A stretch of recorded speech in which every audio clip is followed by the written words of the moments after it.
nosso Círculo de Outubro, a gente teve ainda antes o segundo turno da eleição, então eu lembro que a gente estava, estava apreensivo ainda como seguimos, né, com questões, mas já num momento em que a gente tem aí uma perspectiva de transformação no nosso governo federal e com a expectativa de que a gente consiga construir realmente essa transformação. Ao mesmo tempo, pensando, né, que a gente segue com os desafios, seja na esfera estadual, seja na esfera de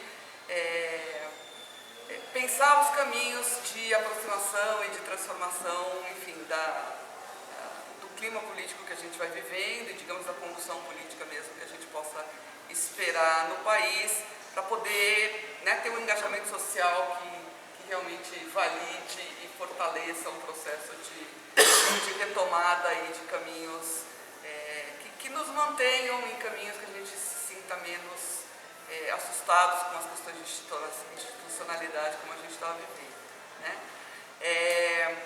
Acabou calhando da gente ter também agora, na perspectiva do Círculo de Novembro, a possibilidade de receber o Davi e que tem aí muita propriedade para poder nos contar um pouco das eleições em Israel.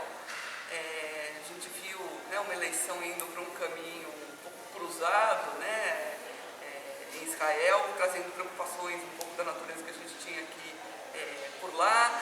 E eu acho que saber um pouco mais sobre esse momento da eleição de Israel, o seu significado em termos das perspectivas políticas, econômicas, sociais, quer dizer, o que representa essa ascensão nesse momento, né, de membros de uma extrema-direita formando o parlamento israelense e tendo uma força, enfim, marca um pouco mais esse momento por lá. Acho que o Davi também me contava agora, e eu acho que a gente tem aí uma experiência importante para escutar dele, de um caminho sendo construído, e enfim, esses caminhos nunca estão sendo iniciados agora, mas podendo pensar, né, em caminhos para que a gente possa propor formação pela não violência, educação para a paz, e que a gente retome esses valores como valores de construção social importantes. Então, estava pedindo aqui para o Davi que ele nos conte também nessa fala dele um pouco mais sobre esse trabalho que ele está associado, que eu acho que é do maior interesse para todos também. Então, enfim, bem-vindos a todos e a todas, que bom que a gente está podendo se encontrar também aqui novamente, e aí passo a palavra para o Davi. Davi, a gente costuma fazer meia hora, 40 minutos de apresentação e abrir para perguntas. Peço você para voltar. Boa tarde. É muito bom sempre voltar para o Brasil e me reunir. Como eu tenho só 40 minutos, eu não vou fazer um giro de nomes. Como eu sou da área de terapia, eu sempre começo as palestras perguntando os nomes e as áreas, mas dessa vez eu vou deixar um pouco de lado. O que eu peço é que quando vocês perguntem ou falam o nome de onde, qual a área de vocês. Em 1995 eu estava na manifestação de apoio ao Rabin, na Kikar, que depois se passou a ser chamada Kikar Rabin, e quando a manifestação terminou, nós entramos no carro, fomos para casa e no meio do caminho recebemos a notícia que Rabin havia sido assassinado por Yigal Amir. 3 tiros que não foi de uma pessoa. 3 tiros de uma pessoa que atirou o gatilho, mas que por detrás dele tinha toda uma plataforma de apoio a esse ato. Em 2001, Barak se encontrou com Arafat e havia praticamente um acordo Barak voltou para Israel e foi derrubado na Knesset porque tinha uma proposta de dividir Jerusalém, na qual Barak teve muito medo de tomar essa decisão, e a Knesset derrubou o governo, e aí deu o que se chama em hebraico vidu e arigá. Quando você é um soldado, você mata alguém e você atira em alguém, você acha que ele está morto, aí você se aproxima e dá mais um tiro para comprovar a morte. E aí morreu a esquerda em Israel. Ela não morreu porque conseguiram levar ela para o hospital, colocar elas na máquina, mas ela está desde lá em estado de coma. E o que eu trago hoje para vocês é a pergunta se não é a hora de desligar o aparelho, desligar a eletricidade. E eu vou tentar responder isso. Desde 2001, quando eu comecei a vir para o Brasil, cada 2, 3 anos, me juntei ao Juprog, depois criamos a JAMLAT. Em todo o meu discurso, muitas vezes eu era considerado persona não grata pelo mainstream da comunidade, mas em todo o meu discurso eu sempre dizia que a comunidade judaica na diáspora não pode ficar de lado, porque se ela ficar de lado, vai acontecer o que infelizmente aconteceu agora. Não que eu sou um profeta, mas era claro para muitas pessoas que era esse o processo que iria acontecer. O profeta foi Leibovitch, em 67, que já um dia depois da guerra profetizou o que ia acontecer no futuro. Então, eu não vou fazer um histórico, mas sim vou me dedicar mais à questão das últimas eleições e talvez dos processos, voltar um pouco atrás de vez em quando. Mas a grande pergunta em Israel nos últimos 10 anos foi se Israel é um país judaico-democrático ou democrático-judaico. E a minha postura é que nós temos que escolher, ou ele é um Estado judaico ou ele é um Estado democrático, mas ele nunca vai ser um Estado judaico-democrático. Herzl nunca disse, em qualquer livro dele, em qualquer artigo dele, nunca disse o termo Estado judaico.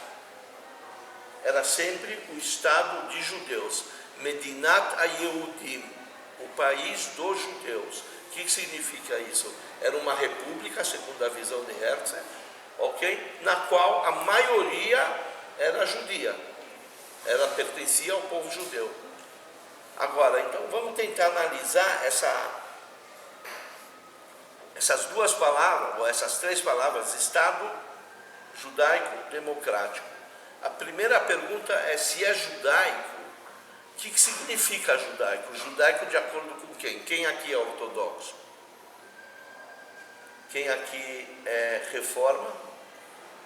Quem aqui é conservativo?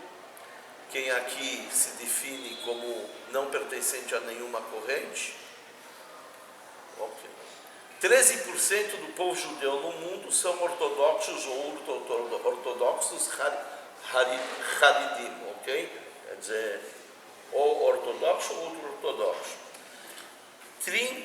Eu estou aqui com os dados de La Pérgola, não sei se vocês, quem conhece La Pérgola, é o maior demógrafo da comunidade do povo judeu, né? Ele é um professor da Universidade de Jerusalém.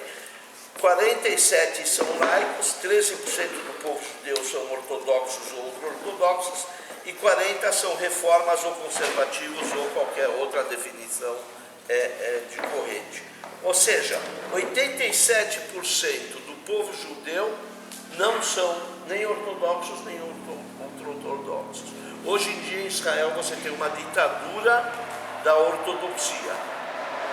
Ou seja, é o único lugar do mundo onde uma instituição conservativa ou reforma não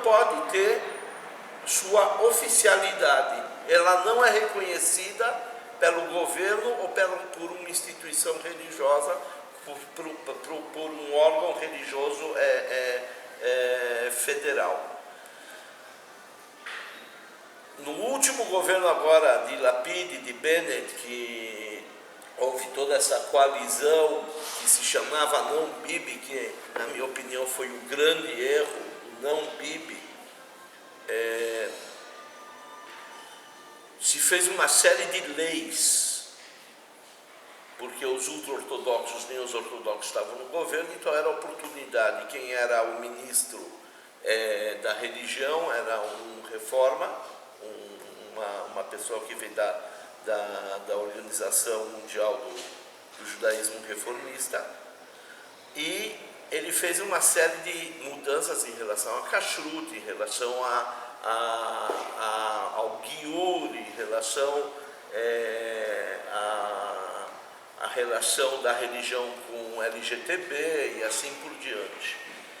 Todas essas leis vão ser anuladas agora, já foram declaradamente que vão ser anuladas.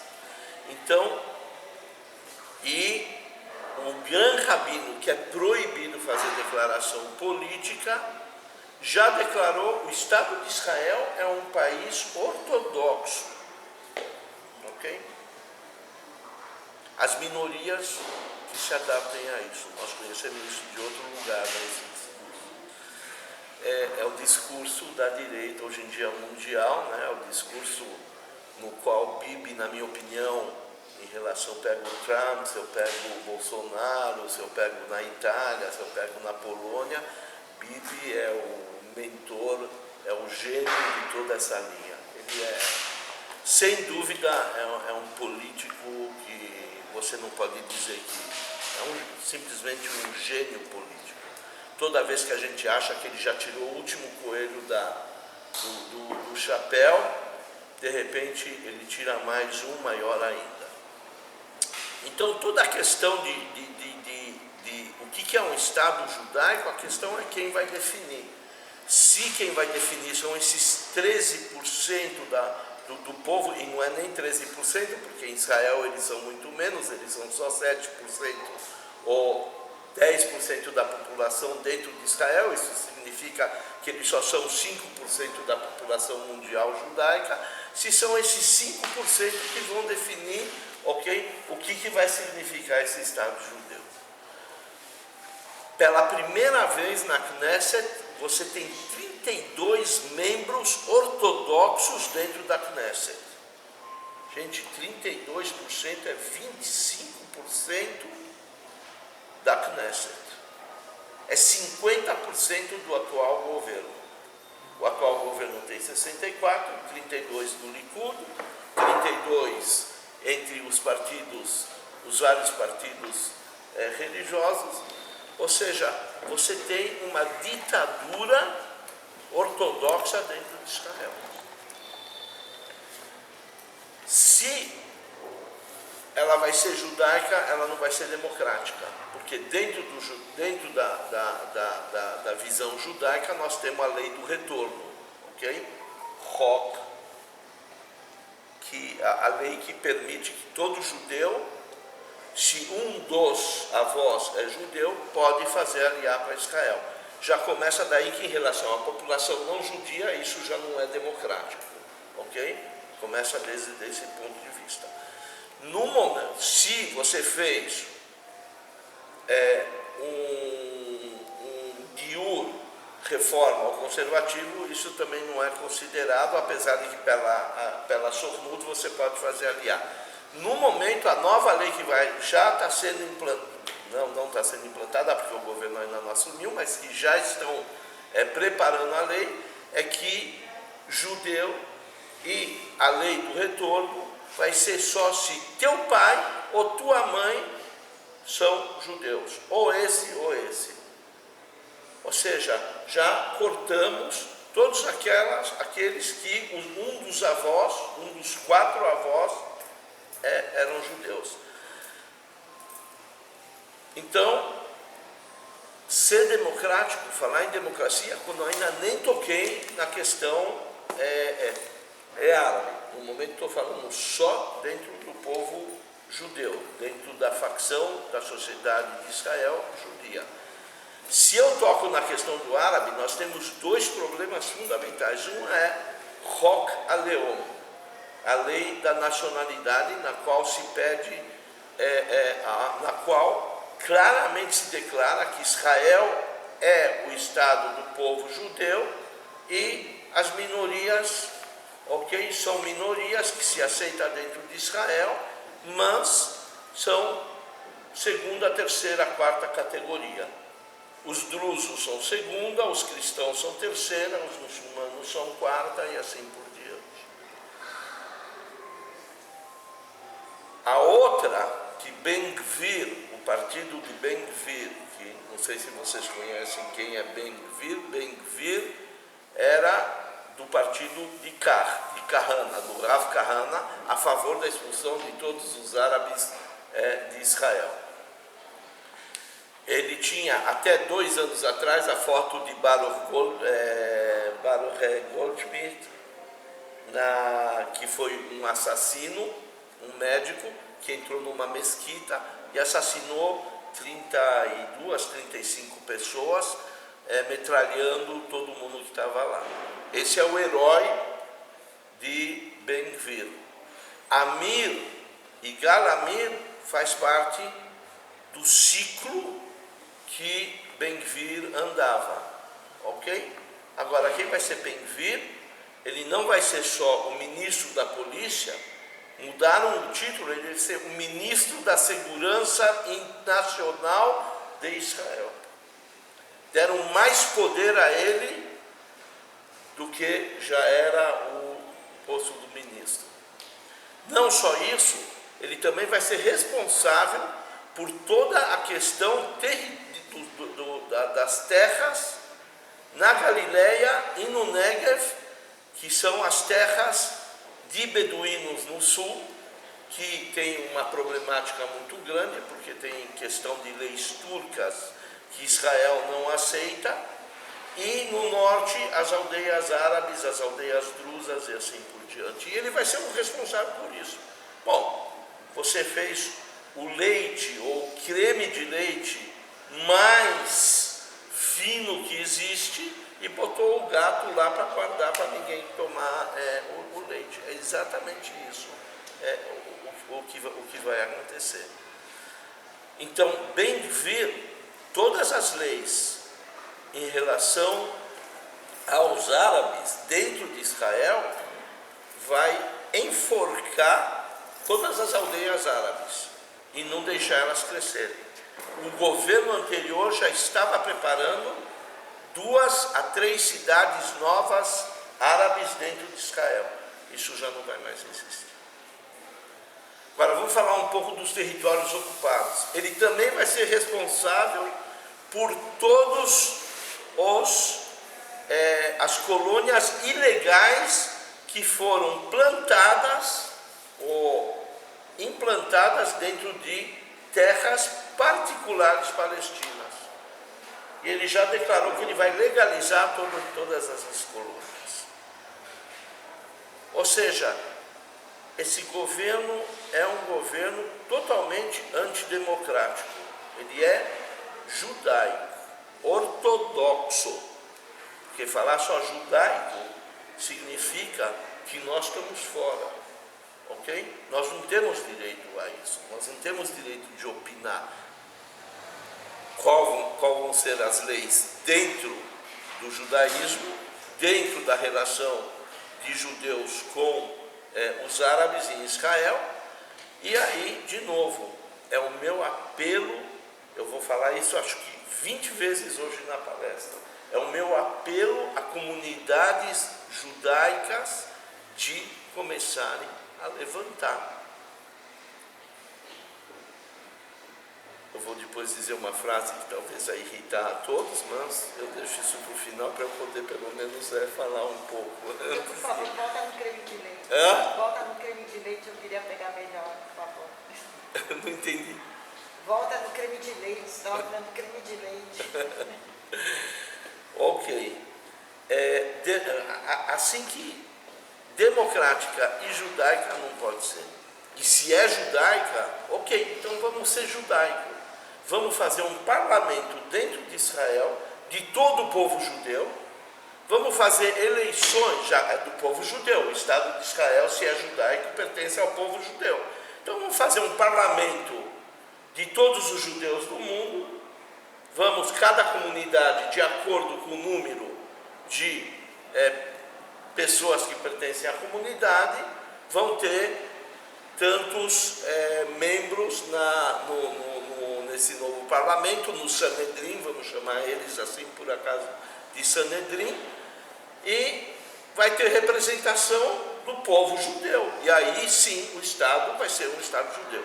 Ou seja, não é nem um Estado judeu, não é nem um Estado democrático, vai ser uma ditadura da ortodoxia judaica mundial.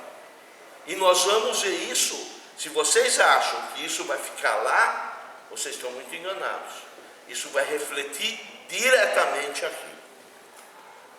Vai refletir diretamente no sistema educacional da diáspora, através de todos os shlichim que vão vir, professores, ensinar nas escolas, através das diretrizes do Vada Hinuch em cada um dos países, mesmo nos Estados Unidos. Agora, o problema dos Estados Unidos é que se isso se concretizar,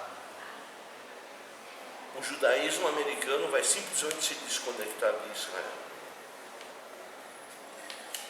Então, esse é o primeiro ponto e segundo ponto, né, em relação ao Estado, se é possível um Estado democrático judaico e democrático. O terceiro ponto que eu queria levantar é a questão do sionismo humanista, sionismo socialista, humanista, kibutziano, de cooperativas, etc. Infelizmente, nós não temos coragem de desconectar o aparelho, porque o sionismo humanista morreu. A Vodá tem 4 membros na Knesset. O Meretz não conseguiu passar, conseguiu 3 membros.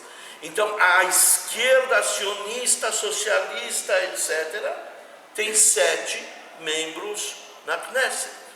São essas pessoas que votaram na esquerda sionista. Mas então todos eles, tanto Meretz como Avodá, usam, não, Banim Hazru Abaita, filhos voltem a casa. Mas que filhos? Não tem mais filhos, ok? Já não são mais filhos, somos nós.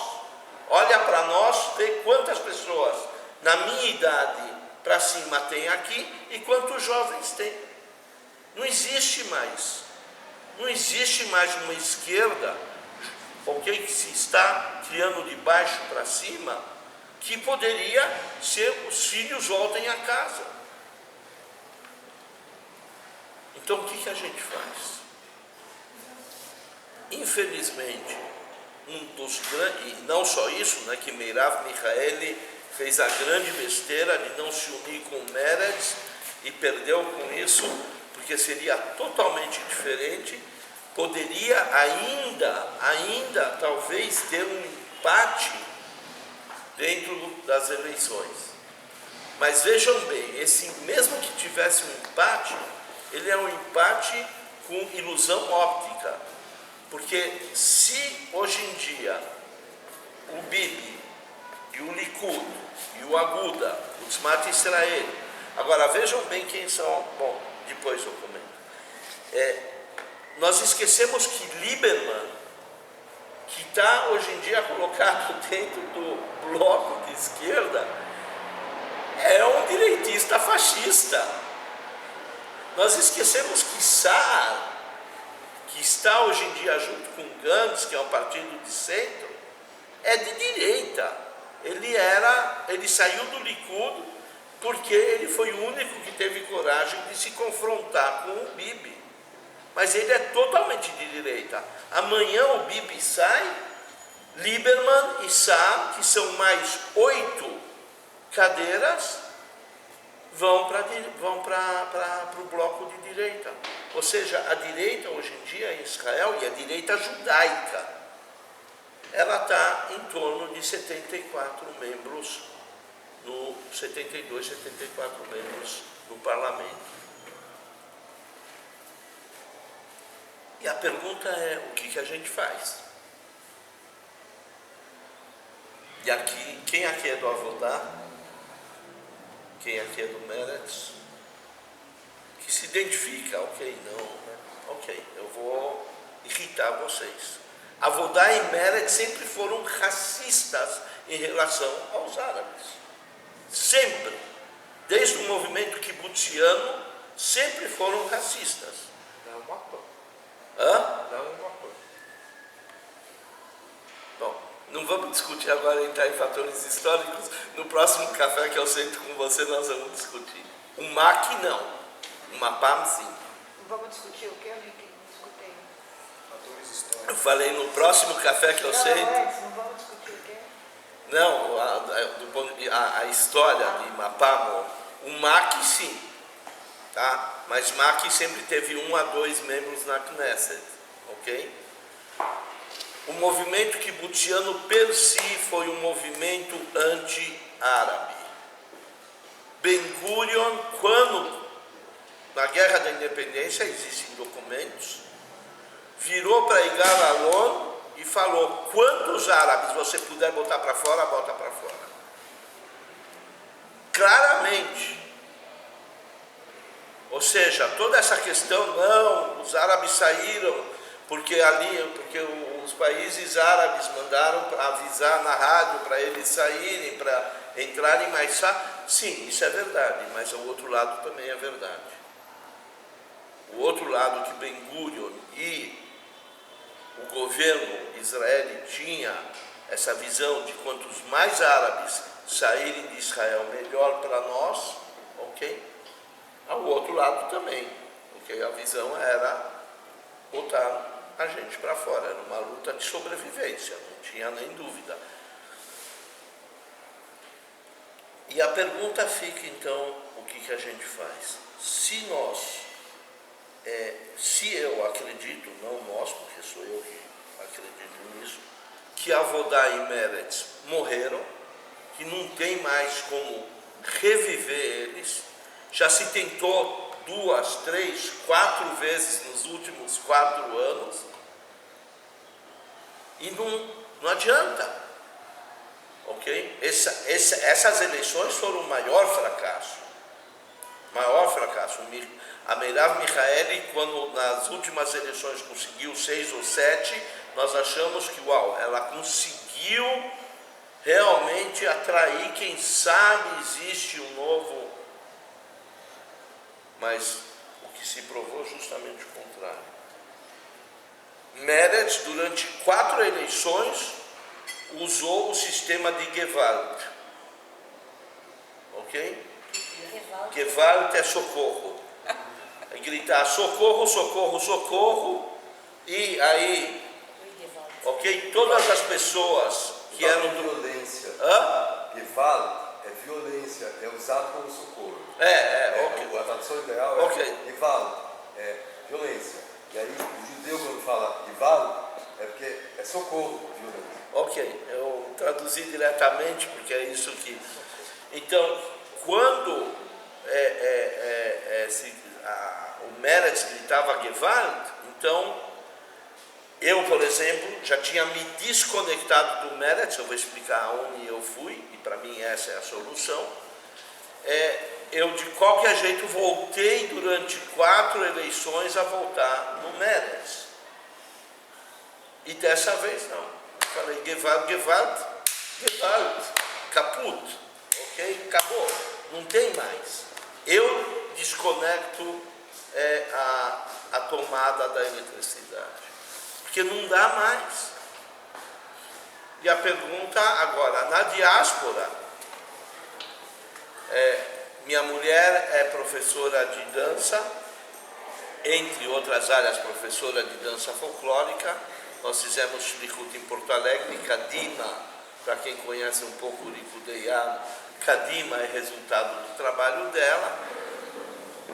Isso foi nos anos 82, 85, e até hoje se dança Hora Medurá. Hora Medurá é a hora que se dançava em volta da fogueira. Gente, isso foi em 1950, tá? Hoje em dia não existe nem mais Medurá e nem mais Hora. Então não dá mais para dançar na diáspora esse romantismo de Hora Medurá. Como não dá mais para usar o romantismo de que muitas pessoas na Facebook, quando querem dizer um Shana Tová, uma Brahá, botam uma foto de um racídico.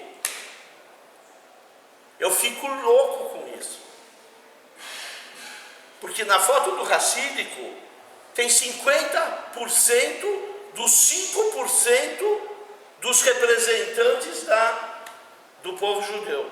Porque os outros 50% que são as mulheres não estão lá e não podem estar lá. Então, quer dizer, não é só que são 13% no mundo, 6% em Israel, eles ainda são 3%. Então, está na hora de despertar, gente. Não adianta. A gente quer continuar sonhando que o romantismo do sionismo humanista, socialista, no kibbutz não existe mais. Quem trabalha no kibbutz são tailandeses, obreiros que recebem um salário péssimo, que vivem em péssimas condições, e o kibbutz que trabalha com estrangeiros é um núcleo capitalista total. Os melhores kibbutzim são os kibbutzim que trabalham com indústrias usando o sistema capitalista. Então morreu isso. Nós estamos no ano 2022. Isso não existe mais.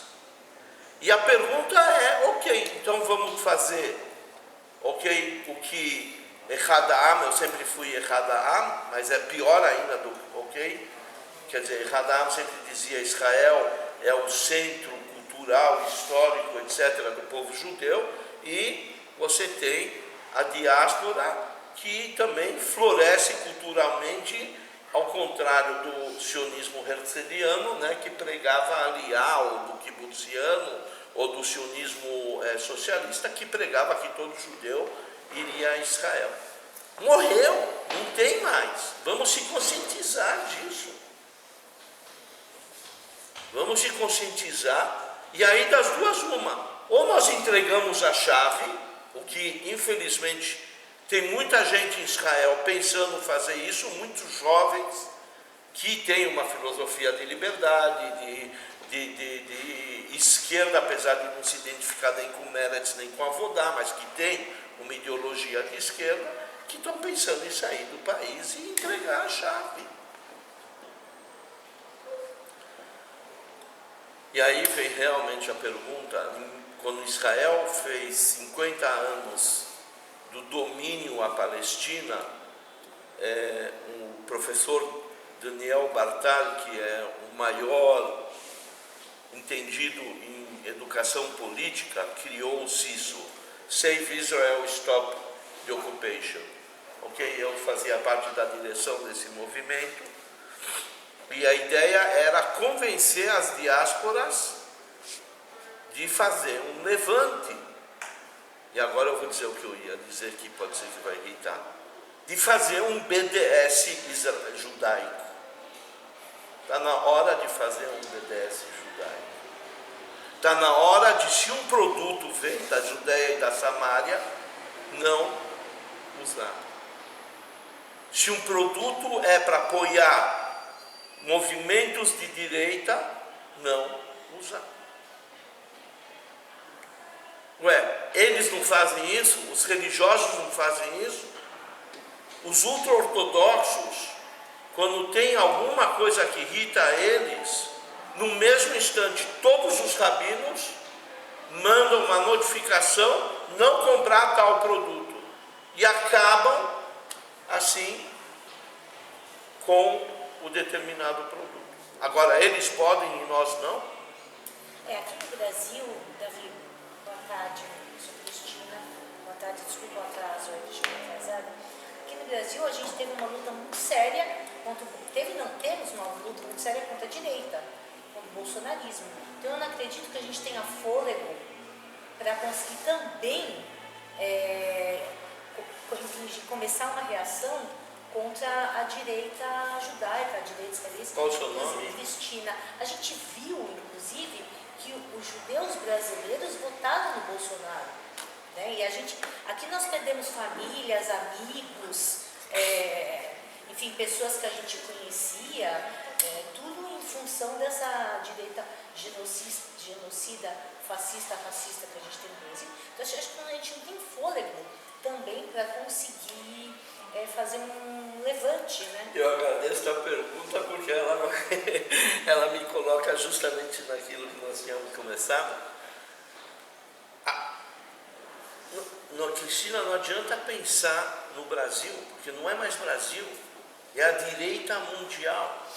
É um processo que está acontecendo no Brasil, em Israel, nos Estados Unidos, na Itália, na Polônia, ok? E está se alastrando. Então não é o Brasil, ok? É a aldeia terrestre. É um movimento que está se alastrando através, e você pode ver que são os mesmos temas, as mesmas estratégias usadas em todo lugar, ok? Sim. O país acima de todos e Deus acima de tudo. É exatamente isso, ok? Israel mi'al kulam, Elohim mi'al hakol, ok? Isso se fala lá também? Assim? Mais ou menos, não nessa frase, mas existe mais ou menos isso. Na hora que o Gran Rabino fala, Israel é um país ortodoxo, Smotrich, que vai ser o ministro da economia ou não, ainda não se sabe, declara que não tem nada demais se o país for um país alahá, pelas leis judaicas, não tem nada demais. Não tem nada demais se o Smotrich, quando a mulher dele deu à luz e tinha uma árabe no quarto dele, exigiu de que essa árabe saísse do quarto. Ok? Quando você tem talvez ministro da economia dele, que já entrou na prisão e já foi agora processado e está em prisão Domiciliar? não domiciliar, não preventiva. Se ele fizer mais... Condicional, ok? Vai ser ministro das Finanças.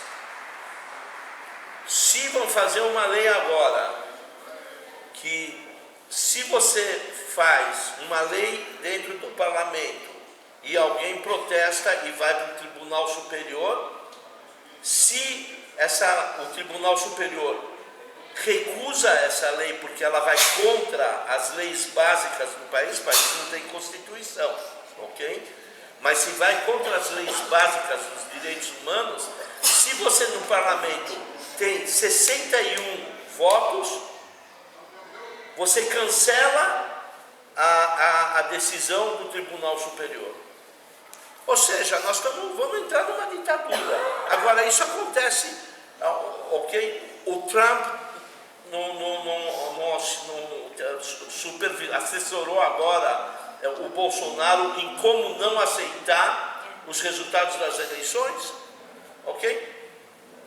Eu garanto a você, Cristina, que Bibi também está envolvido nisso. Não posso botar minha mão no fogo, ok? Mas é o eixo, tá? É o eixo da direita. Então não é só aqui. E agora vem a questão.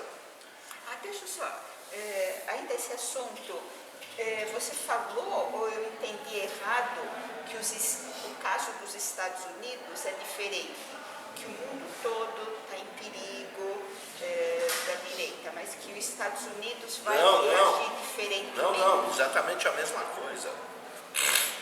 Não, mas os democratas não apoiam o Mas Trump. você Os falou... democratas não apoiam o Sim, Trump.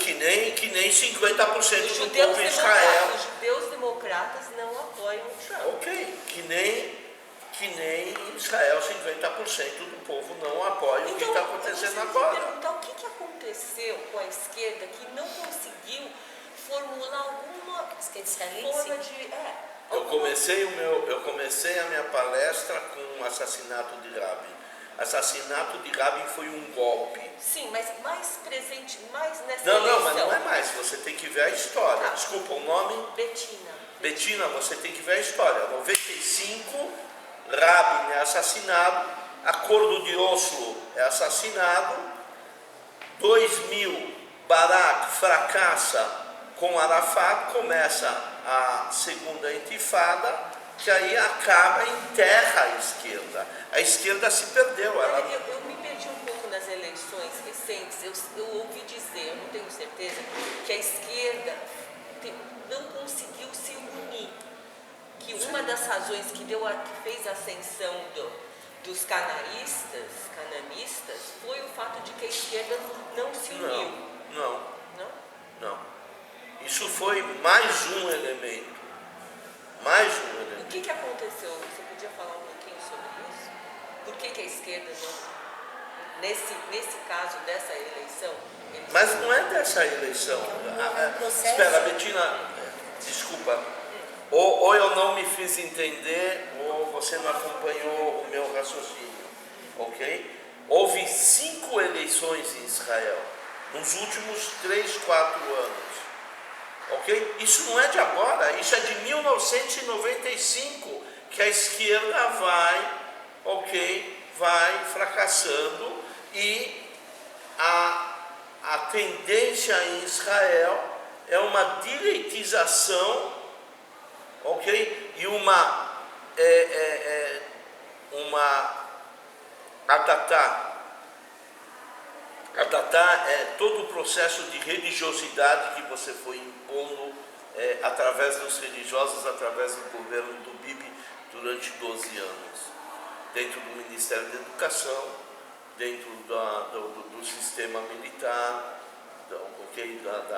das convocações. Quer dizer, é todo um processo. Infelizmente não tenho tempo aqui para entrar em mais detalhes.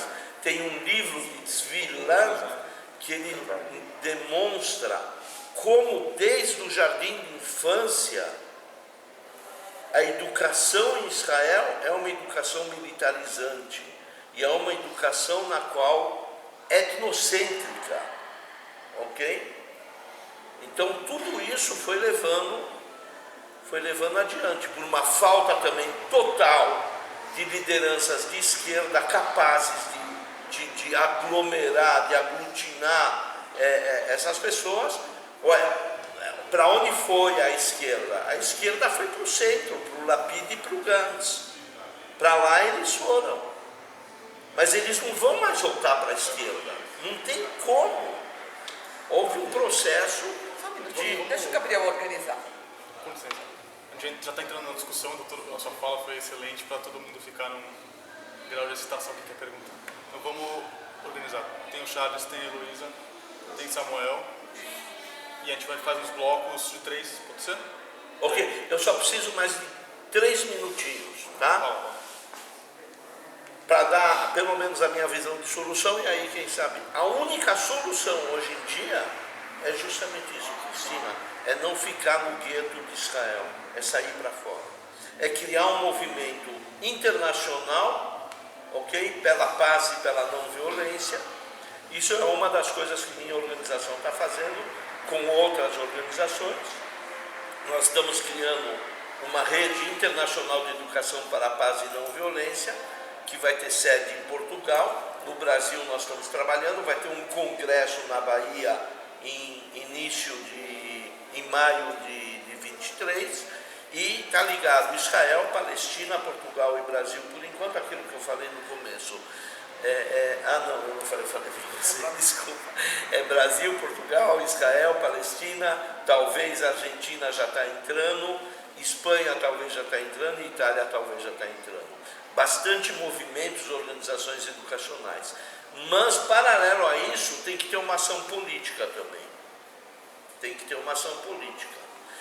Dentro da comunidade judaica progressiva, tem hoje em dia o que se chama J-Link, que são J-Link, a JUPROG, Judeus Progressistas, depois se fez a J-Amlat, Judeus Progressistas Latino-Americanos, tem a J-Street, tem em cada setor, ou país, ou continente, tem um movimento nesse estilo. E depois tem o J-Link, que é uma tentativa de unir todos esses movimentos. E é isso que tem que fazer. É um levante mundial de 87% do povo judeu que grite: meus, vocês querem isso? Tudo bem, mas nós estamos fora. Como isso?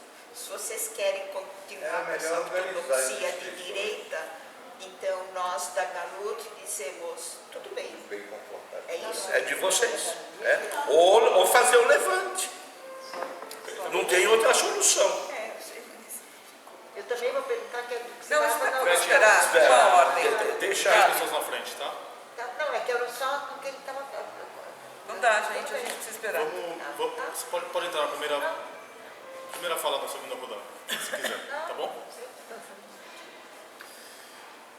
Obrigado, Davi. Deixa eu fazer uma perguntinha. Só diz o nome. Meu nome é Charles.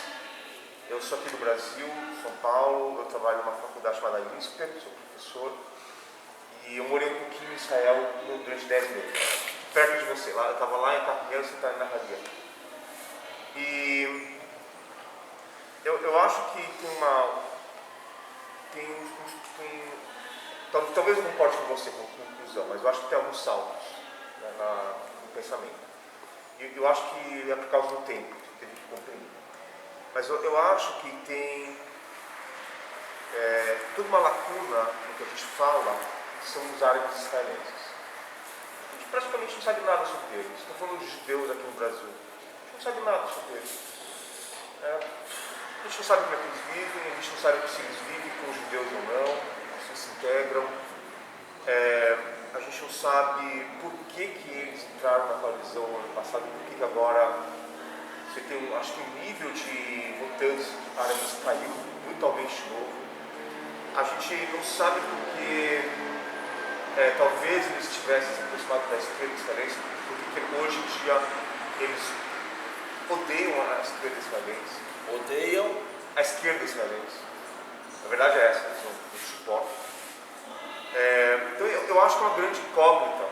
A gente sabe muito pouco sobre eles. 20% da população, a gente sabe muito pouco sobre eles. Se a gente perguntar para qualquer pessoa aqui sobre Israel, quais são as 5 coisas que você mais gosta de Israel, provavelmente ninguém aqui vai falar nada sobre os árabes israelenses, porque a gente não sabe nada sobre eles.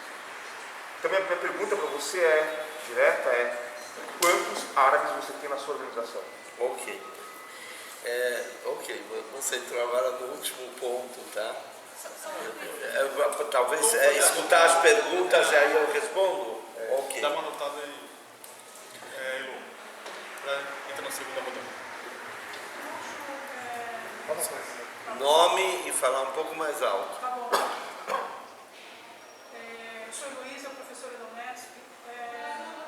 Essa questão de uma aliança internacional em torno da democracia, eu acho que é por aí.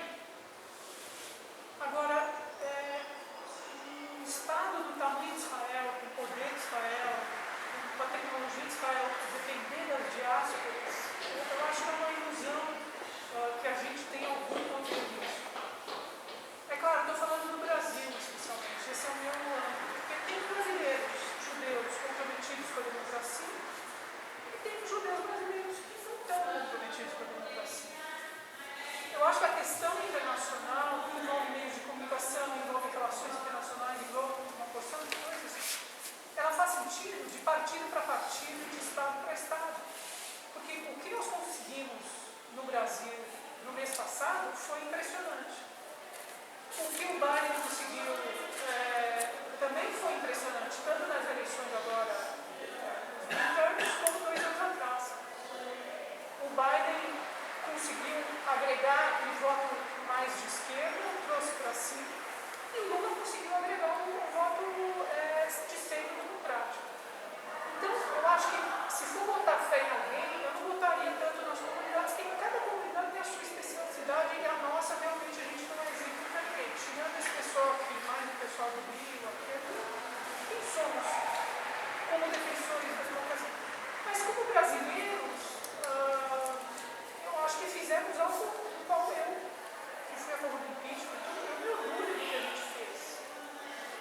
agora. É impressionante. E é um exemplo, eu acho que até para Israel. A minha pergunta para você é, e a Tzilili, e o pessoal de centro? Porque você fala da esquerda, parece que fora da esquerda não existe liberdade, não existe democracia, não existe nada. Talvez esse seja um problema. Quer dizer, cadê o centro? Por que esse centro não conseguiu dar uma de Biden ou de Lula, grandes articuladores, um mais de centro e um mais à esquerda? Cadê esse pessoal? E o que impede, talvez essa ideologia sionista que está olhando um pouco para trás, talvez isso seja um dos problemas, não sei. A pergunta é, cadê esse pessoal? Por que eles não estão coordenando essa coalizão como nesses outros países? Ok, tua pergunta está totalmente ligada com a pergunta do Chaves, que eu depois vou responder. A resposta está nos árabes. Agora Samuel foi eu, né? estava na frente. Eu tinha sido, ela anotou eu como segundo. Então tá. Então você está primeiro no segundo. Só que eu acho Primeiro no segundo bloco. é melhor escutar essas três para eu Isso, responder, isso. porque senão e depois dá mais tempo. Eu vou numa direção um pouco diferente, Luiz. Eu acho o seguinte, acho que é o contrário. O Brasil, exatamente por não ter conflitos de fronteira, não ter conflitos regionais, por já ter, durante o período do governo anterior de Lula, ter feito mediações internacionais importantes e ter um papel reconhecido importante no Brasil. É um país querido por todo mundo, por todo brasileiro. Então eu acho que o Brasil pode influenciar muito numa questão internacional dessa. Além do que, o Brasil é o país fora do Oriente Médio que tem a maior população árabe. São 12 milhões de árabes, eu acho, vivendo no Brasil.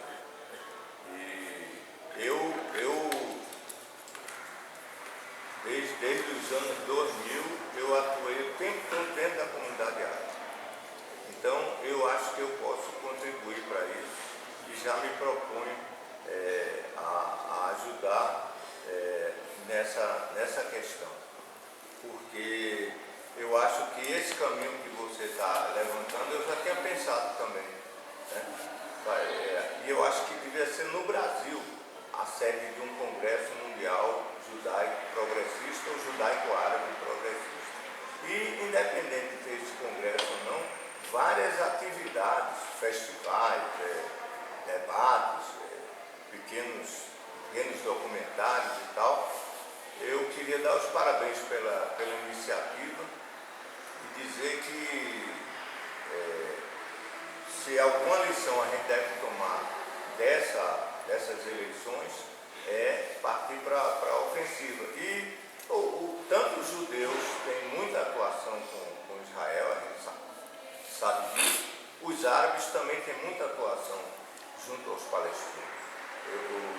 Os grupos de estudo que eu participo árabes estão discutindo com os palestinos e falando da Palestina o tempo todo. Então, a gente tem que quebrar esse gelo e essa questão, inclusive, é importante que ou a esquerda ou o centro, seja lá, que forças políticas forem, começarem a discutir com os árabes para formar uma maioria. Inclusive, eu sou um judeu palestino, porque meus avós nasceram na Palestina, certo? Inclusive com os judeus árabes, os marroquinos, os iemenitas e tal, começar a adotar a sua identidade. Eu vou responder e eu acho que, Chaves, a tua pergunta é fundamental. Charles.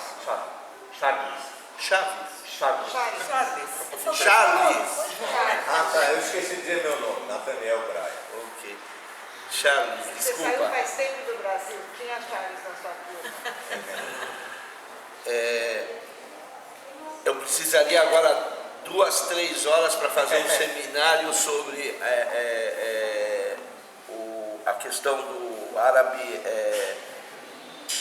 eu prefiro chamar palestino, de cidadania israelense, ok?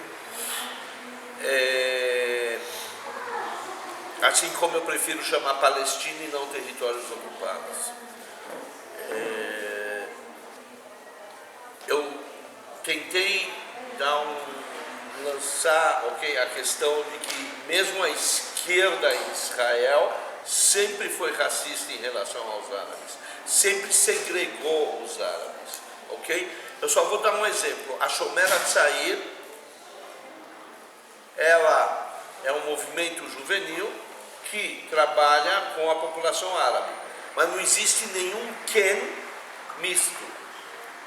Você tem os Kenim de judeus e os Kenim de palestinos. A Noa Alved Alomed, que é o paralelo ao Takam, ao Abonim Dror, é exatamente a mesma coisa. Não só isso, quando eles fazem acampamento, eles, mesmo que, vamos supor, ok, eles são separados, mas num acampamento nacional, era de se esperar que se fizesse uma única unidade. Eles estão separados. Então, essa segregação existe.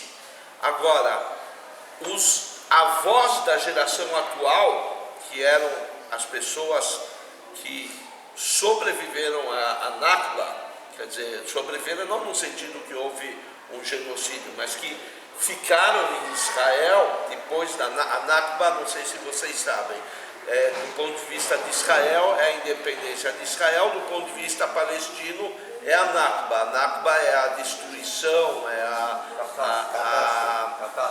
catástrofe. Ok, a catástrofe. Então, do ponto de vista dos avós, havia uma espécie de aceitação do poder, ok? O problema não vem de 67, o problema dos árabes vem de 48, ok? Para não dizer um pouco mais anteriormente, mas o problema dos refugiados é de 67, o problema da identidade é de 48 e não de 67. A nova, eu vou pular direto porque não tenho tempo para analisar. Espera, desculpa, Natanelli, senão você vai cortar meu pensamento. Os árabes também não confiam nos judeus. O quê? Os árabes também não confiam nos judeus. Os árabes também? Não confiam nos judeus. Ok. Eu não falei que não, no meu discurso, eu falei antes de que da mesma forma que Ben-Gurion queria colocar eles para fora, os árabes queriam colocar a gente para fora, ok? Isso é um sonho irreal, tá? Que todo mundo diz. O sonho do judeu e do palestino é que amanhã de manhã ele acorda e não existe ou judeu ou palestino, tá? Mas isso é impossível. Agora, a nova geração é uma geração que já viveu dentro da democracia israelense. Eles, por um lado, querem se integrar na sociedade israelense, mas com a identidade palestina deles, ok? Eles não querem nem perder a integração dentro de uma sociedade israelense e nem perder a identidade palestina. E o contrário das outras gerações, que eram gerações que aceitavam o modus vivendi. Vamos viver assim, a gente tem, nossa casa, a gente tem nosso dinheiro, a gente tem nossa isso, a gente tem... Vamos viver assim, sem pisar nos calos, ok? A nova geração não, a nova geração pisa nos calos. Mansur Abbas, que se desconectou da Meshutefet, a Meshutefet é a união dos três partidos árabes, ou quatro partidos árabes, né? Que era o Partido Comunista, o Talam, o Balad e o Ram, que são quatro partidos com diferenças ideológicas, mas que decidiram criar uma frente e que aí obtiveram 15 membros na Knesset, ok? O Ram foi o único partido, quando se fez essa nova coalizão desde a direita até a esquerda, que Mansur Abbas disse, não adianta estar na oposição. Se eu estou na oposição, eu não faço nada pela sociedade árabe. Eu tenho que estar no governo, eu tenho que estar com a mão no bolso do Ministério das Finanças e tenho que fazer projetos para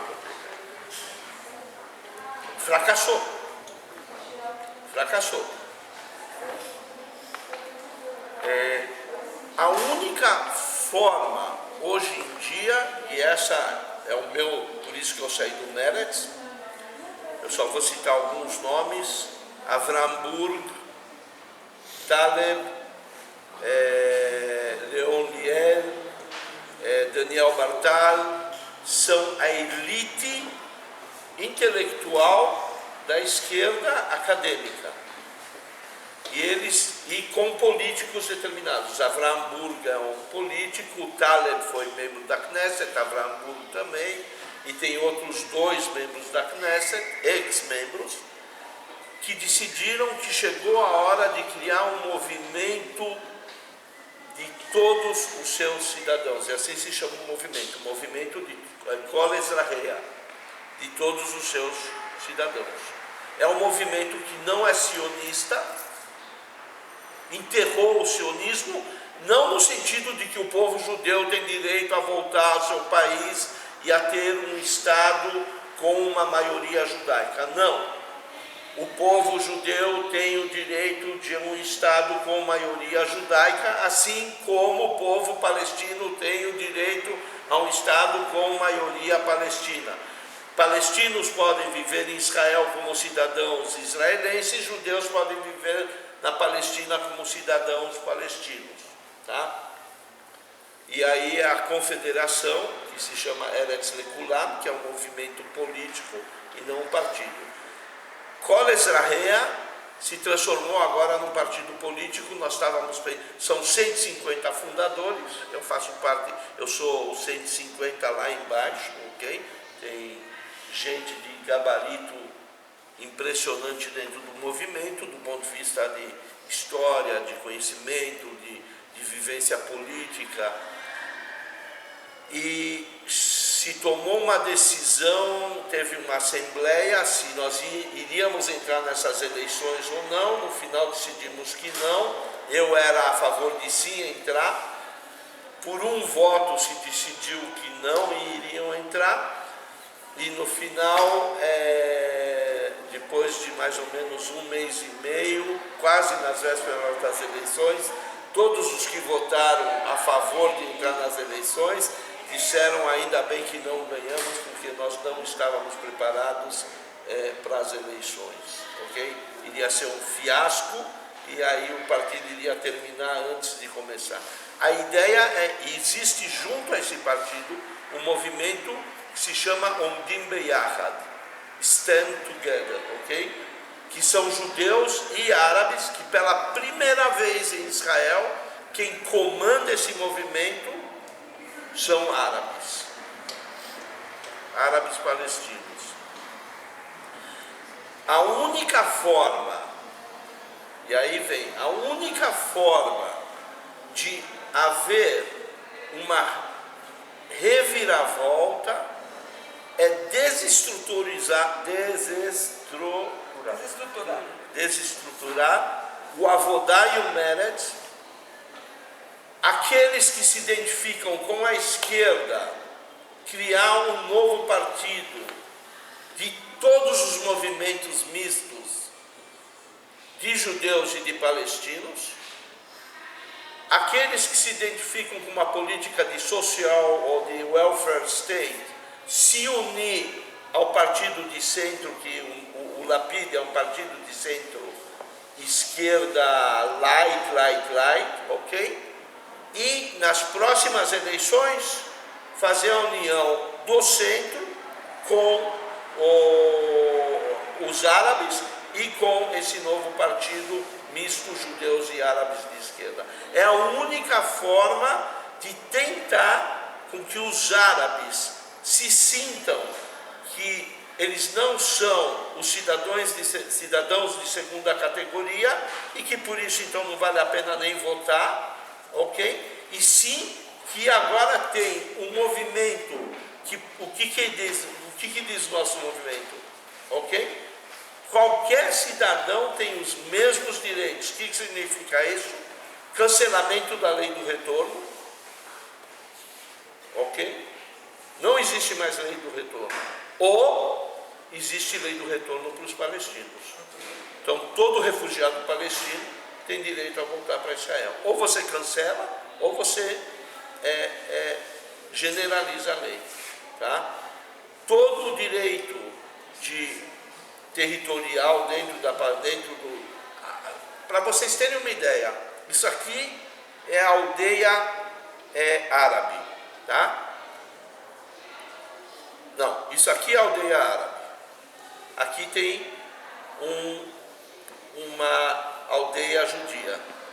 O governo rouba um pouco das terras da aldeia árabe para poder construir mais na aldeia judia.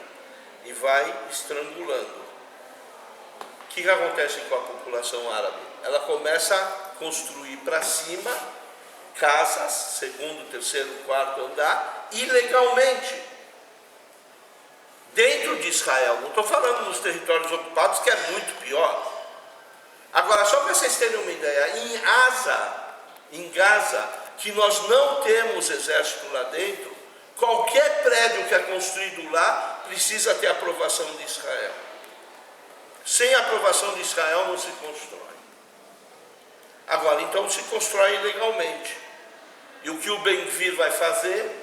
O Ben-Gvir vai pegar todos esses prédios ilegais e ou vai botar para baixo, ou não sei. Eu não quero ser apocalíptico, ok? Mas essa é a situação.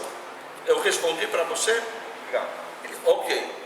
A questão, só a questão internacional, tá? A questão do centro que você falou. Eu estive em Brasília agora por 3 motivos. Um, para me encontrar com o reitor da Unipaz, Universidade Internacional da Paz, que faz parte desse projeto internacional que nós estamos fazendo, e me encontrar com o Said Tenório, que é o vice-presidente do Instituto Brasil-Palestina. Ok? Com o objetivo, justamente... Ok? Desculpa o nome? Braia. Ok, justamente o que o senhor comentou. De fazer a união entre as comunidades progressistas, palestinas e judaicas e criar uma frente. O meu movimento, que é Eretz Lekulam, tá? Eu tenho 3 movimentos políticos que eu estou envolvido. Eretz Lekulam é uma confederação que é a proposta da paz. Um é a relação interna, que é esse Omdim Beyachad, a relação interna social, movimentos de protesto em relação aos direitos humanos, etc. A segunda é o partido político, né, que eu saí do Meretz e entrei nesse novo partido. E o terceiro é a proposta da solução do conflito. A solução do conflito é Two States, One Homeland. É uma confederação israelense e palestina, é um movimento que existe tanto em Israel como na Palestina, são 2 secções que trabalham em conjunto. Quando eles souberam que eu ia me encontrar com representantes do Jerônimo na Bahia por causa do Congresso, eles me perguntaram a seguinte pergunta: eles estão tentando entrar na União Europeia, eles conseguiram que 4 países na União Europeia reconhecessem o Estado palestino, ok? A pergunta foi: Davi, você consegue se encontrar com o Lula? O Lula é crucial para a nossa proposta, porque se você consegue chegar no Lula e o Lula levanta essa bandeira, tem pelo menos 5 países da América Latina que levantarão essa bandeira, e a força que ele tem em relação ao mundo árabe, nenhum país na Europa pode ter. Então, quer dizer, apesar de, Brasil, terceiro mundo, etc., do ponto de vista político, Israel e palestino, a visão de Lula é uma visão muito importante. O fator de que E aí vem, ok? Quer dizer, a ideia, por exemplo, o Chile tem uma comunidade palestina enorme. E aí eu toco, Said disse o seguinte: a comunidade árabe no Brasil é enorme, mas ninguém vai se mover pelos palestinos. Ele falou uma coisa que eu não sabia, muito interessante. Ele falou: os ativistas pró-Palestina são justamente os não árabes, é o povo, é a esquerda brasileira, que não tem nada a ver com as comunidades síria, libanesa, etc. Daqui. Então, ok, não, a gente pode conversar. Escuta, eu não entendo de comunidade árabe no Brasil. Ele é o representante do Instituto Palestina Brasil, então estou transmitindo o que ele falou. Não é uma opinião minha. Esses aí são cristãos. Exatamente. Cristãos, eles Ok. já saíram de lá por causa da questão palestina, da questão muçulmana. Exato. Bom, respondi? Uma frase só, tá? Porque eu tô batendo. Só que fala mais alto, porque com a máscara e ainda mais o barulho aí da festinha que está tendo. Que sentido que o Lula apoiar uma proposta específica da entrada da Palestina em alguma união internacional vai ajudar a política israelense a encontrar o centro? Não, reconhecer a Palestina. A gente não quer que ele apoie a nossa proposta do conflito. A gente quer que o Brasil reconheça a Palestina como Estado independente. Essa é a proposta. A proposta é pressionar quanto maior número de países de reconhecer a Palestina. Na hora que um número suficiente de países reconhece a Palestina, significa que Israel não invadiu só um território, que é uma questão de discussão dos acordos de Geneve, etc. e tal, mas é a invasão de um outro país. Muda totalmente a postura política internacional. Eu não entendo muito disso, ok? De leis internacionais, mas é essa a visão. Se Lula vai ser a favor de se o Brasil vai ser a favor de dois estados independentes separados, de confederação, de um único estado, esse não é o problema. O problema é, no momento, reconhecer o Estado palestino ao lado do Estado de Israel. Lula já declarou que ele é a favor do Estado palestino, etc., ao lado do Estado de Israel. Quando ele esteve em Israel, ele fez essa declaração na Knesset, ok? Tem o discurso dele na Knesset e ele declara abertamente que ele é a favor do Estado palestino. Mas existe uma diferença entre eu sou a favor do Estado palestino ou eu reconheço a Palestina como Estado independente. Davi, a gente já está quase terminando, porque a gente também tem uma questão de horário. Acho que tinha pelo menos mais uma pergunta que era de Samuel, não sei se ele mantém. Quer manter, Samuel? Eu abro mão porque ele respondeu. Tá. Davi, meu nome é Shmuley. Você, quando começou a tua fala, você disse que você falou no conceito de democracia e no conceito de Estado judeu. Depois você falou no Theodor Herzl, não tinha o conceito de Estado judeu, mas tinha Estado judaico. Estado judaico, mas tinha o conceito de Estado de maioria judaica. Medinata Yehudi. Então, estou querendo começar daí, tá? Então, não é um Estado judaico, é um Estado de maioria judaica. No tempo do Herzl, até os anos 30, 1930, os judeus eram uma minoria no que vem a ser hoje o Estado de Israel. Certo? Certo. Tá. Em 48, né, quando se criou o Estado de Israel e a catástrofe dos palestinos, os judeus, no que é hoje o Estado de Israel, também eram uma minoria. Eram mais numerosos do que em 1930, mas eles ainda eram uma minoria. Você tinha 450 mil judeus de 900 mil árabes num território que hoje é considerado palestino, né? Israel. Então você tem os judeus, nesse momento, na criação do Estado e da catástrofe dos palestinos, os judeus são a minoria. Então não seria, se tudo mais continuasse constante nesse território de 450 mil judeus e 900 mil palestinos, essencialmente muçulmanos, você teria um Estado no território de Israel que seria um Estado muçulmano, não Israel. A solução, no caso, foi se desvincular no Estado de Israel de 700 mil judeus, 700 mil palestinos, e permaneceram no que é hoje o Estado de Israel. Naquela época permaneceu 450 mil judeus e 200 mil palestinos. E nessa nova demografia, os judeus eram a maioria no Estado de Israel. Mas isso aí é com a expulsão dos 700 mil, que por acaso, não é por acaso, né? Logo em 48, no começo de 48 até 52, entraram em Israel, saíram 700 mil palestinos, muçulmanos, e entraram 700 mil judeus, 400 mil da Europa e 400 mil dos países árabes.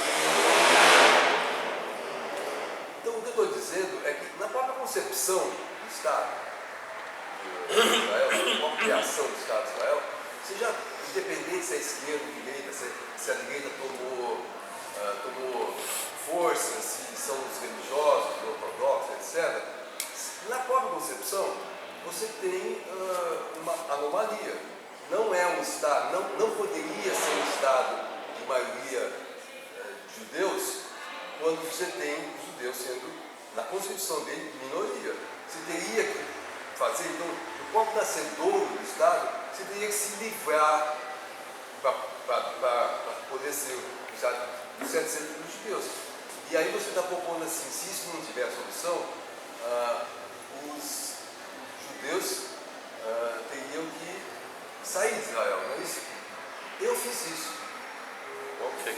Eu Não, fiz... mas desculpa aqui. Não, só falando. Tá.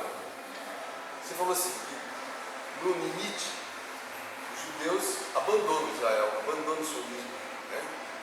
Abandonam. Eu fiz isso. Eu nasci em Israel e saí de Israel em 1953. Ok. Não, eu acho que historicamente tem alguns dados errados, porque se você pega o Acordo Pilo, em 1936, e a partilha, o Estado de Israel e o Estado palestino estavam divididos de acordo com a demografia, ok? Então, no que seria no Acordo Pilo, os palestinos iriam receber, caso você pega esse território desde o Mediterrâneo até o Rio Jordão, os palestinos iriam receber 65% a 67% dos territórios e o resto seria Israel. É só entrar no mapa e ver o Acordo Pilo, ok?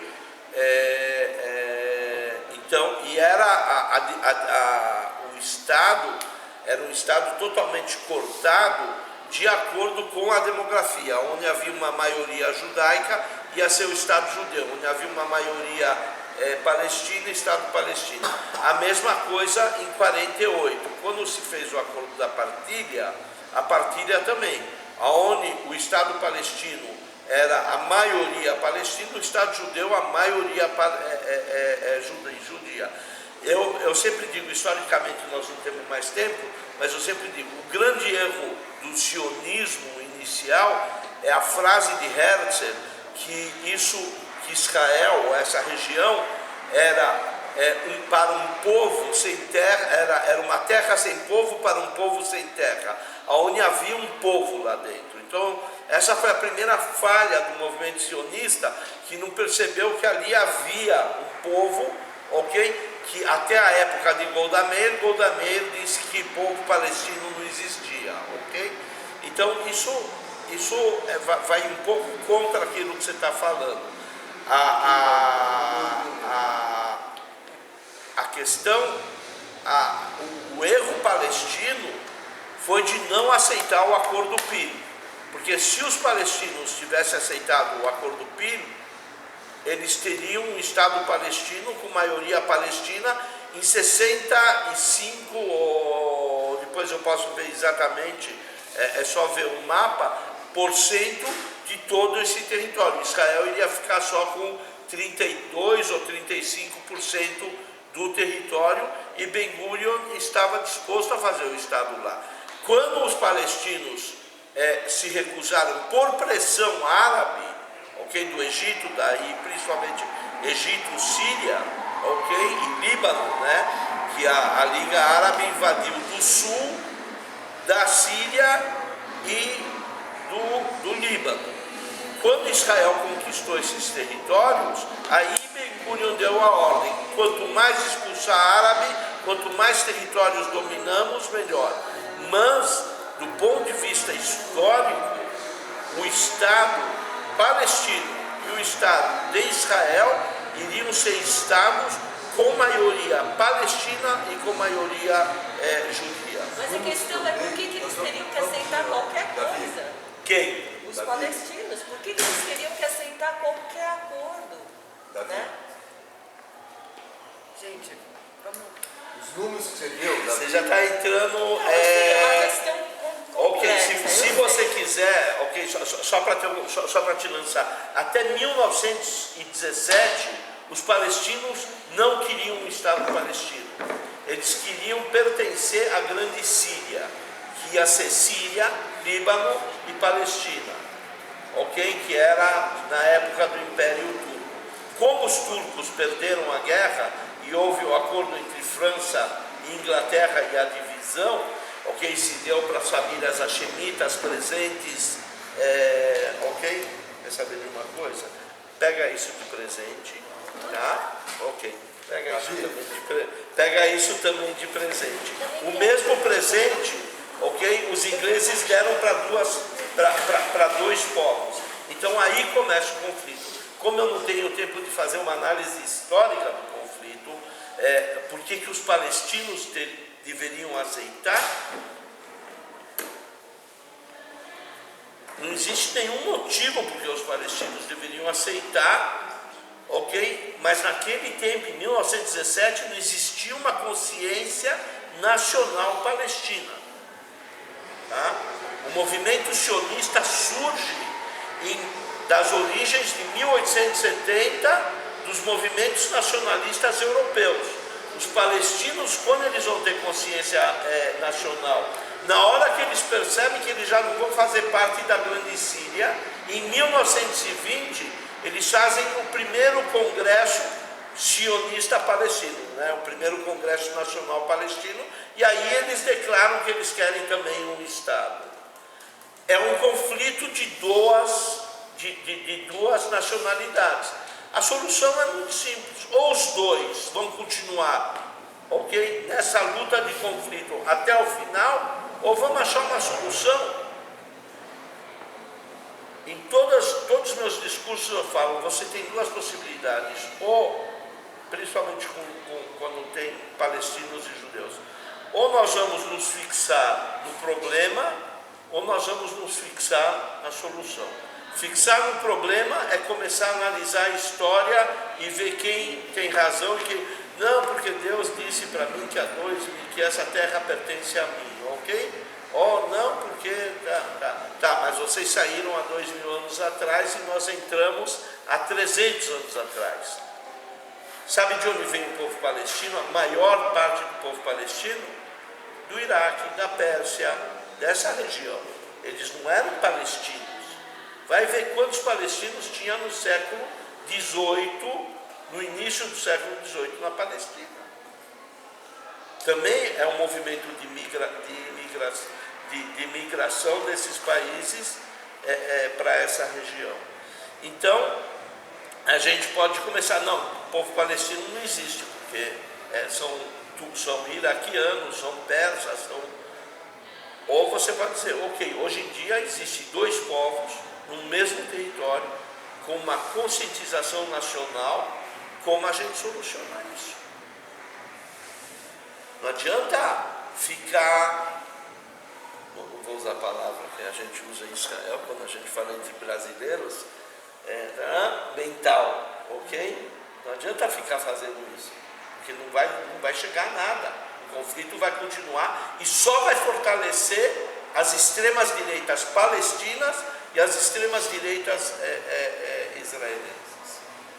Eu queria fazer uma fala. Um problema, só é baseado em Israel 35% maior que o acordo aprovado pela partição. Não entendi, desculpa. Os números que você falou que tinha dúvida, porque os números não estavam batendo, é que eles são baseados em Israel 35% maior que a partição aprovada pela ONU em 47. Não, mas isso foi por causa da guerra. Sim, mas eu dei Mas números, isso foi depois. É no país que foi criado por esse mais, é só isso. Não, é um país que foi criado com uma democracia. Se ele fosse assim, se os palestinos aceitassem e o mundo árabe aceitasse, o Estado de Israel seria realizado onde estavam esses 600 mil judeus, e não nos territórios que foram... Bom, não discutindo, eu estou dizendo os números que eu estou lhe dando, os 900 mil, os 450 mil, é dentro do território que é um território pós-guerra, é esse número que eu estou lhe dando, você vai dar um esse número. Ok. Eu queria fazer uma fala. Eu acho que assim, você traz coisas bem instigantes e eu acho muito importante como a gente é sensibilizado com isso que você está trazendo. Quer dizer, acho que do valor que a gente dá, e eu, da minha parte, da existência de Israel, e da necessidade e do desejo de que Israel possa existir tanto quanto um Estado palestino possa existir, com justiça, com espaço, com possibilidade econômica de viver, e entendendo que quando a gente fala de um desejo, de uma situação internacional de acolhimento aos povos, a gente possa pensar em caminhos em que isso se faça com uma construção de respeitabilidade e de possibilidades realmente dessas existências, né? Para isso, acho que eu queria só voltar para a gente poder encerrar a tua fala do quanto a gente vê uma situação internacional que nos coloca diante de uma configuração de formas políticas de agir que é diferente de 100 anos atrás, que é diferente do imperialismo britânico, que é diferente dos lugares que a gente está, da existência de Estados Unidos e União Soviética, que foi muito definidor também, né, dos momentos e dos apoios, digamos, da população israelense, da formação dos partidos israelenses nas suas decisões, nas suas formas de atuar, né? E eu acho que tem, para mim faz muito sentido quando você coloca Bibi na cena, quando a gente associa Bibi, Trump, Bolsonaro e os outros sujeitos dessa extrema-direita internacional, né?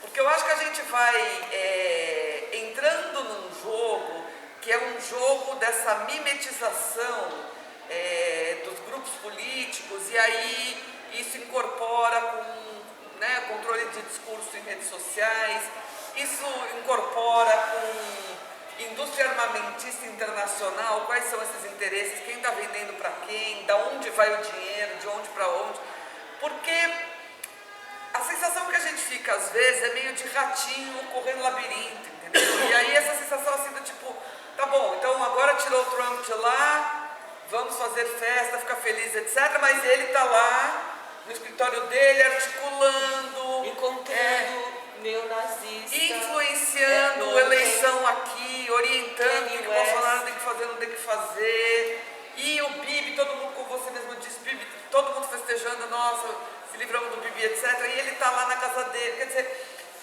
ou, eu concordo nesse sentido, quer dizer, ou existe uma certa lucidez de que talvez o jogo político sendo jogado passou a ser de outra natureza, depois de globalização, depois de comunicações digitais, com as questões ambientais, que eu acho hoje em dia entram também nessas negociações de uma maneira importante, até para dar condição de vida para as pessoas, né? A gente está falando só de território, está falando de água, falando de tantas outras coisas, né?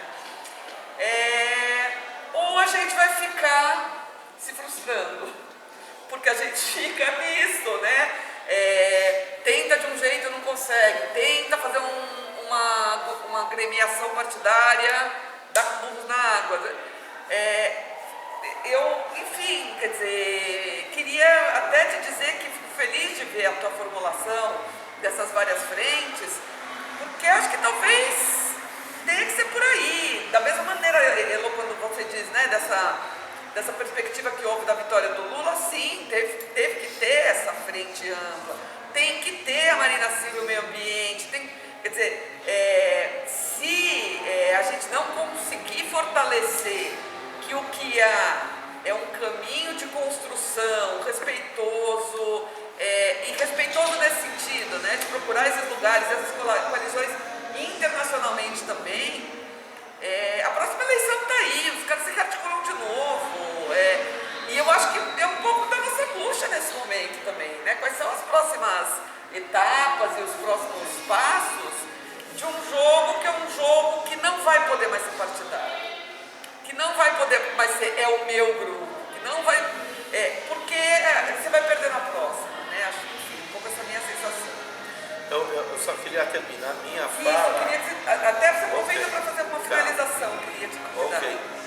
A gente, quando nós criamos o CISO, Save Israel Stop Occupation, um creative designer fez uma metáfora que eu uso até hoje. Imaginem uma nau no meio do oceano com as velas abaixadas. Se vier um vento, a nau não vai chegar ao porto. Então, o que é preciso é levantar as velas, para que se em algum momento houver algum vento, a nau puder chegar ao porto. O que são as velas? Como se levanta as velas? Fazendo um movimento de baixo para cima, ok? O que é o vento? São alguns políticos que possam em algum momento surgir, mas se não tiver essas velas estendidas, eles não vão poder fazer nada. E é justamente isso que nós estamos tentando fazer. Eu vou pegar só um exemplo de Israel. Nós temos 4 anos seguros desse governo. Eu não vejo esse governo cair em algum momento, ok? O perigo é que nesses 4 anos eles desenvolvam um sistema de eleições, entre aspas, e continuem se perpetuando. Mas, se eu olho, e isso é uma das coisas que nós estamos tentando convencer todos os movimentos políticos, todos os movimentos de esquerda, é o seguinte: um moleque, hoje em dia, desculpa a palavra moleque, mas no sentido carinhoso, um moleque de 14 anos hoje, ele vai ter 18 anos daqui a 4 anos. Então não adianta ficar gritando só não Bibi, só não Ben-Gvir, só não Deri. Nós temos que começar a trabalhar na educação de baixo para cima, para essa nova geração ter um pensamento crítico, ter uma nova visão ideológica do que poderia ser, tocar justamente nos pontos nos quais eles vão ser afetados. Toda a questão de repressão sexual, toda a questão de LGTB, toda a questão de liberdade de expressão, toda a questão, todo esse movimento e a questão da necessidade da união entre jovens judeus e jovens palestinos. É justamente isso que a minha organização, como ela, existem outras 14 organizações que trabalham na área de educação informal com judeus e palestinos. Na educação formal nós não vamos ter a mínima possibilidade de entrar, então é esse o trabalho que tem que ser feito. E é esse o trabalho que tem que ser feito a nível internacional no momento. Eu não posso modificar no momento a liderança política mundial. Eu não tenho essa força. Talvez tenha pessoas ok? Eu posso citar em Israel várias pessoas que estão no nível político que não é o meu nível. Então, cada um de nós, olhando ao seu redor e dizendo o que eu posso fazer para acrescentar algo mais nesse processo de conscientização da nova geração, de mudança, talvez política da tendência à direitização dessa nova geração, ok? Que através do fake news, através das redes sociais, através ok, nós chamamos, não vou entrar, depois se vocês quiserem, tem meu livro aqui à venda, inclusive, fazendo 5 minutos de propaganda, Psicopedagogia do Amor, ok? No qual a gente combate a ideologia do medo. Paulo Freire disse claramente, ok, que todo o processo, o oprimido que não passou o sonho do oprimido que não passou uma educação para a liberdade, uma educação de ação, o sonho dele é ser o opressor. E nós estamos vendo isso dentro do mundo, por exemplo, em Israel, o povo judeu como o povo que foi oprimido, o povo palestino como sendo um povo que foi oprimido, as classes mais baixas, de repente apoiando os movimentos de direita, de novo dentro dessa postura de Freire a nível educacional. E é aí que nós temos que começar. É aí que tenho que começar. Cada um de nós pode começar do local onde ele pode, ok? E é isso. Ok. Agora, não ficar sentado, desculpa, agora sim eu vou usar, com a bunda grudada na cadeira, em frente do computador, na Facebook, xingando todo mundo que é bolsonarista, xingando todo mundo que é bibi, xingando todo mundo que é primitivo, etc., porque isso não vai dar em nada. Vai dar em nada. Então levantar e começar a fazer ação mínima, quem sabe a gente cria uma massa crítica que vai conseguir mudar o sentido do pêndulo. Muito obrigado.